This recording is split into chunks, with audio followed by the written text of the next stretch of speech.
Hey guys, so in today's lesson, we are looking at 17 confusing business English vocabulary words. We're going to talk about what these words mean and exactly how you can use them. So let's get started.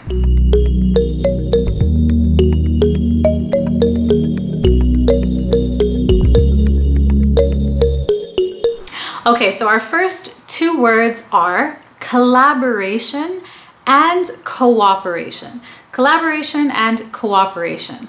Now, collaboration is the act of working together, the act of working as a team, all right? And cooperation is showing some kind of support or giving some kind of assistance in a situation. So two very different meanings. Now, both of these words, collaboration and cooperation, are nouns, but both of them have a verb form as well, an action form as well.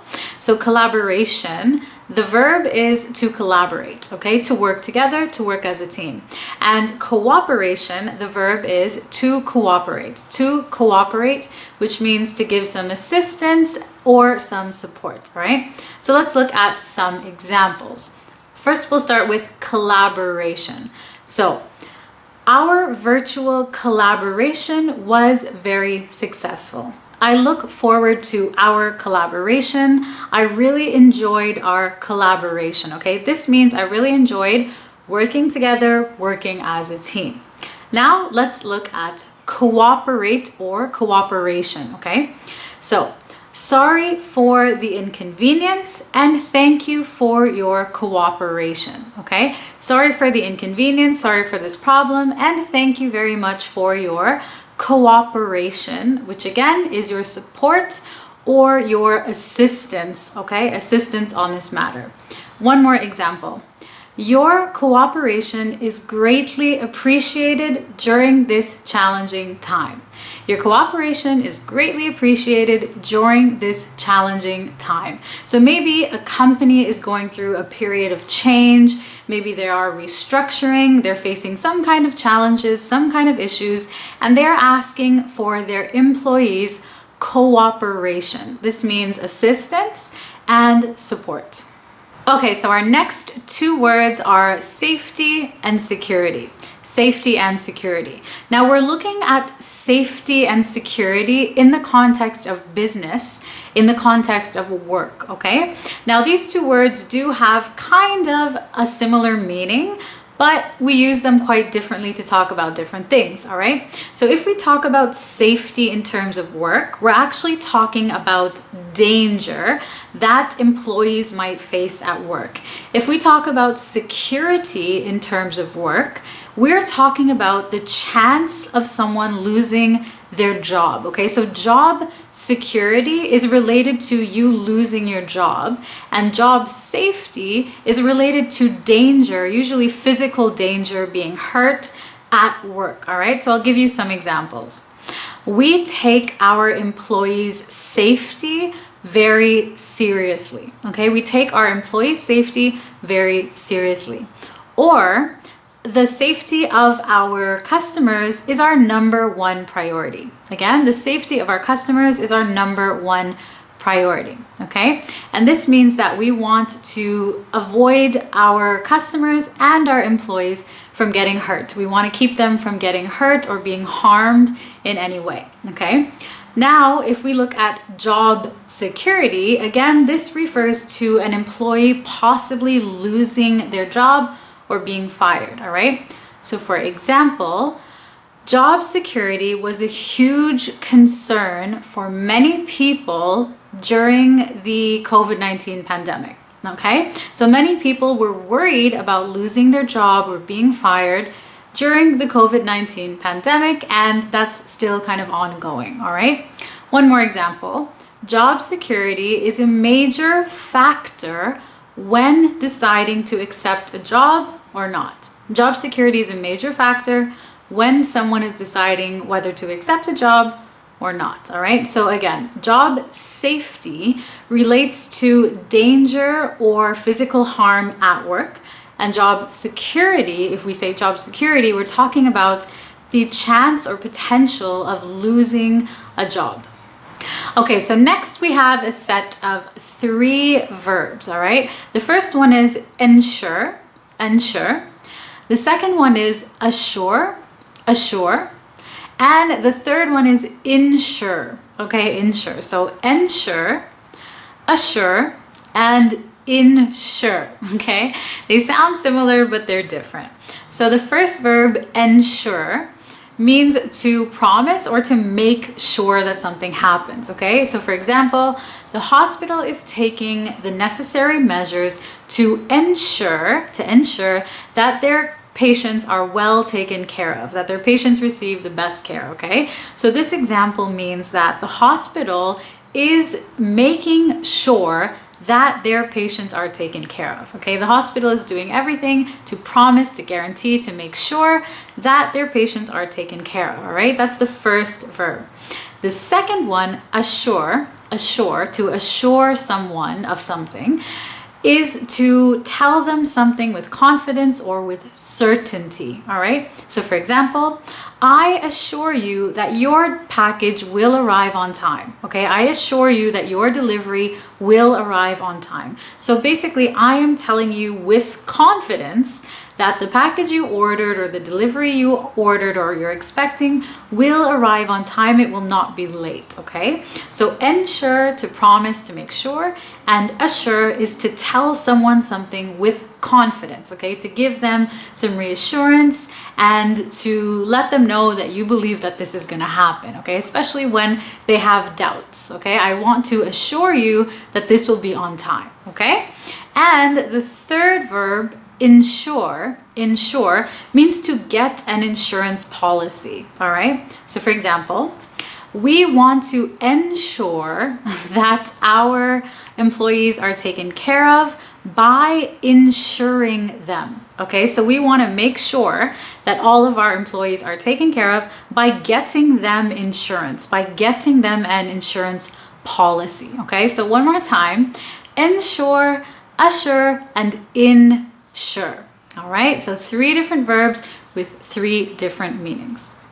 Okay, so our next 2 words are affect, affect with an A, and effect, effect with an E.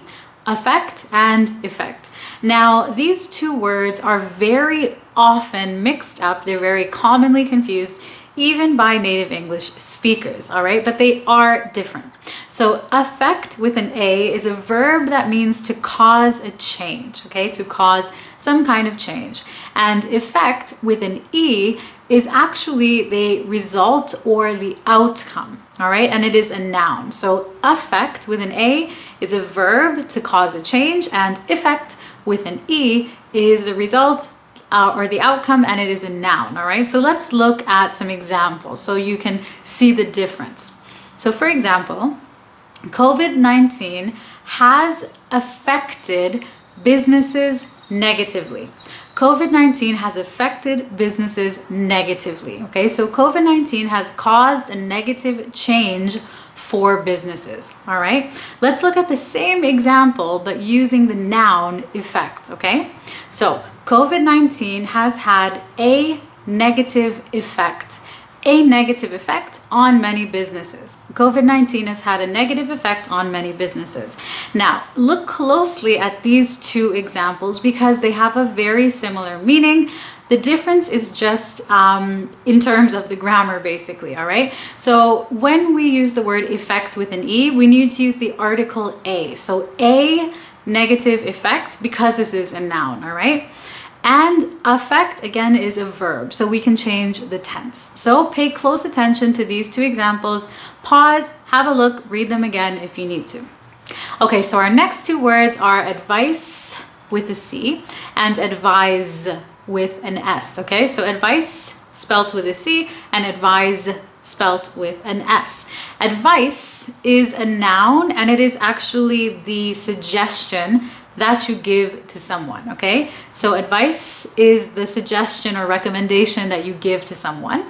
And advise is the action of giving advice, okay? I'll say that again. Advise is the action of giving advice or telling advice to someone, all right? So for example, advice as a noun, I need some advice. Could you give me some advice? Okay, what is your advice? This is your suggestion, your opinion, your recommendation, all right? Now, advise with an S, this is the verb. You could say, please advise me on the next steps, okay? Could you please advise me on what to do in this situation, okay? So could you please give me some advice? Okay, so our next pair of words is compliment and compliment, okay? These two words look and sound very similar. The difference is only one letter, all right? Compliment with E and compliment with I, all right? Now, compliment with E is a noun, and it basically means something that goes well with something else, okay? Something that goes well together with something else. So for example, this new product is a great complement to our existing product line. Okay, it's a good match. It goes well together. Now, compliment with an I is a verb, and this means to say something nice to someone, to give a nice remark or a nice comment to someone. All right, so for example, I want to compliment you all on your amazing work on this project. I want to compliment you on your amazing work, all right? So compliment with an E is a noun, and compliment with an I is a verb, all right? So again, pronunciation is very similar, but the meanings are quite different.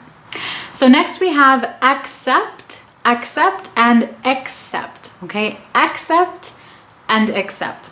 Now, accept is a verb, it's an action, it means to say yes to something, all right? So for example, I decided to accept the offer, okay? I decided to accept or say yes to this job offer. Or I decided not to accept at this time, okay? I decided not to say yes at this time. So accept means to say yes, all right? Now, accept means not including, okay? Not including. So for example, everyone except HR must attend this training. Everyone except HR must attend this training, okay? One more example.